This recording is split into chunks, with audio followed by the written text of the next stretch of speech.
I can't even do Vati justice. He's way too cool. I can't even give him a decent voice. I think actually I prefer Vati over Ganondorf, and that's probably blasphemy to say, isn't it? Oh, thank goodness you've awakened. Master Smith is here as well. He's come to see His Majesty the King.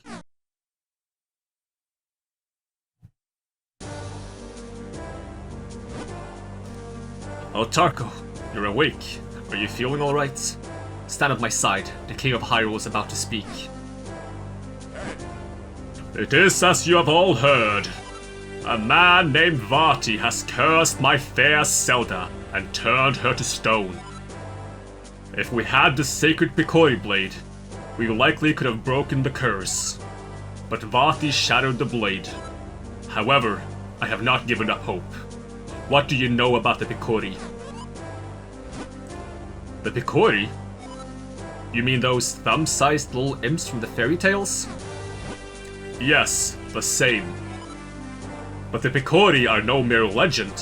They most certainly exist. No one outside of the royal family knows the truth about them.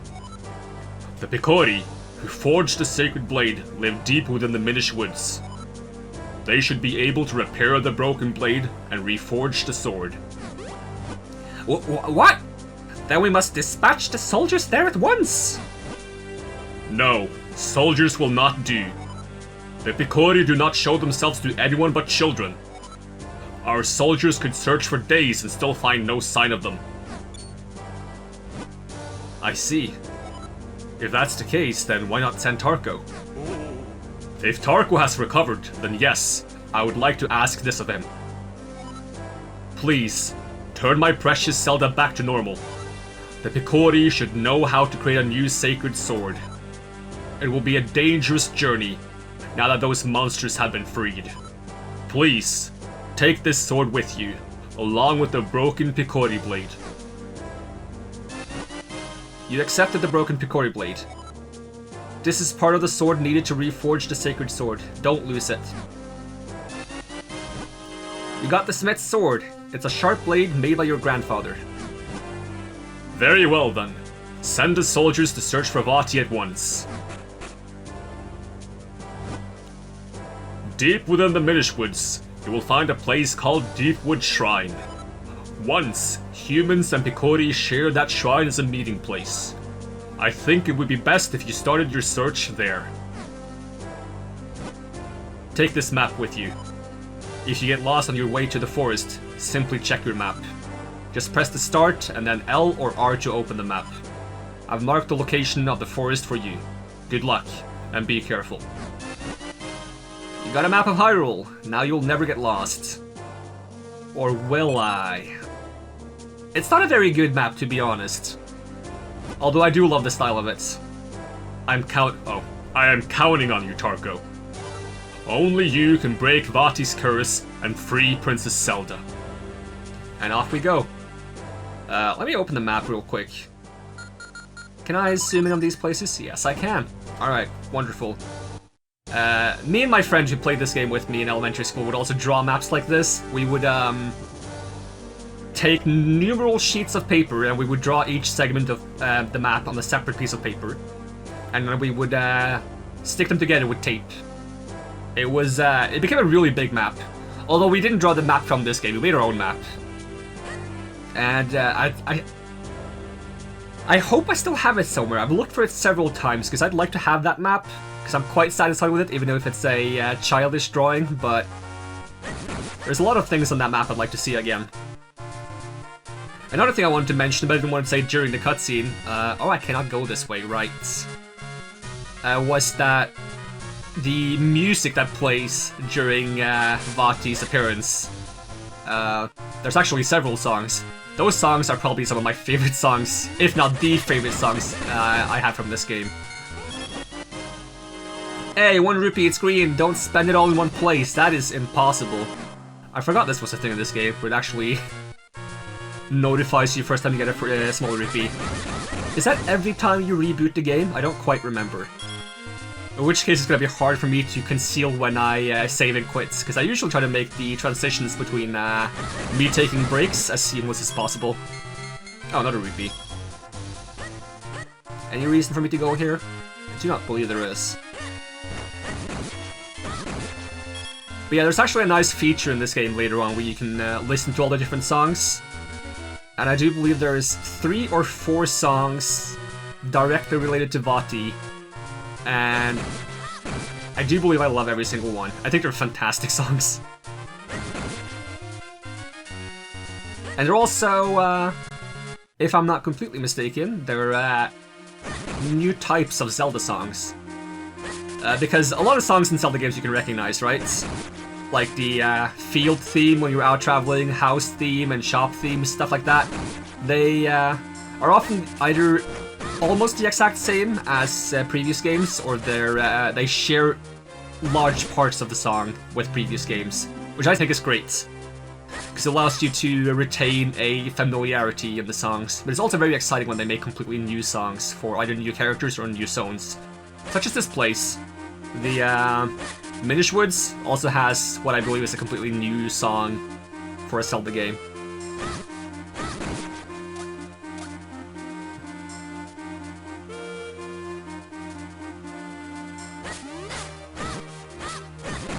Minish Cap also has my favorite design of Choo-Choos, along with Wind Waker, which shares the same design. I'm not a big fan of the Choo-Choos in Twilight Princess. I believe they're still called Choo-Choos. They're kind of just blobs. I don't find them too interesting. The ones in Breath of the Wild are okay. I still prefer this design because it's more unique. It's not just like your traditional slime enemy. But the ones in Breath of the Wild still look pretty decent. So I do believe I head up here, right? Yes, because this is the Deepwood Shrine. Help! Help me! Ouch! Won't somebody stop them? Ow! Ow! Help! Somebody! Can't anybody hear me? And we're heading back.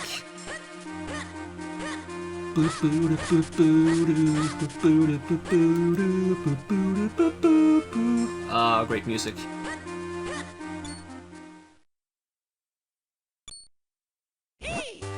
Hey! Kid! You over there! Ow! Hey! Don't just stand there! Do something!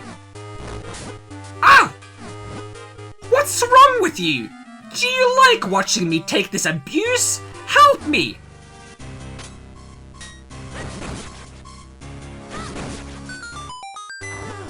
Whew! Well done! That was close. Not that I couldn't handle them myself. But that's beside the point. What in the world is a lone child doing so deep in the woods? Oh, I see. The Picori, you say? And Vati? Vati's cursed someone? What? The sacred blade? Is that so? I see, you know. You and I have quite a lot in common. You see, I too am on a quest to break a curse of Vati's. And you say that reforging the sacred blade can break his curse, eh? Well then you have found yourself a companion, my boy. My name is Eslo. It's a pleasure to make your acquaintance. Alright, let's go, Eslo. Wait, I say! You walk so quickly, too quickly in fact. Can't you go any slower? Surely you've noticed that I have no legs. Really? Alright, we'll do this for the entire game. Boy, take a good look at me. Do you really think I can walk that fast? I was trying to be slow.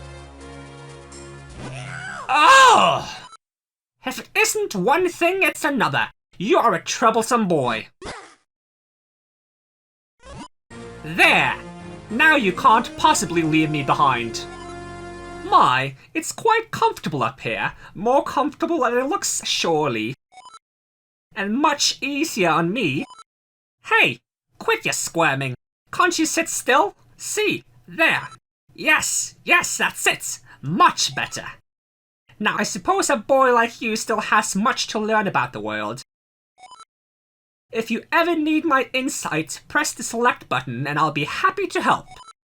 Ah, such a hopeless child. I have to give him an annoying voice because he's quite nagging, and I do believe it's a tradition of Zelda games to have annoying voices for the support character. Hold on for a moment, my boy. We stumbled across something important. The world of the Minish is very small. You're far too big to meet them now. Eh? Who are the Minish? Ah yes, silly me, allow me to explain. You humans call them Picori, but they refer to themselves as the Minish. Strange how in the world of humans, only this forest has kept that name. Anyhow, deep in the forest they built a tiny village where many now live. But if we're to enter the village, we'll have to make you a touch smaller first. Look at that! At first glance, it appears to be a mere stump, yes? No, that stump is a portal used by people long ago to adjust their size. With my help, you can use it to shrink down to Minish size. Just stand on the stump and press the R button to shrink. To return to normal, stand next to the stump and press the R button again. Now get me up there and we'll give it a try. Hopefully his voice is a decent balance between a little bit annoying, a little bit informative, and a little bit hinting at who he truly is.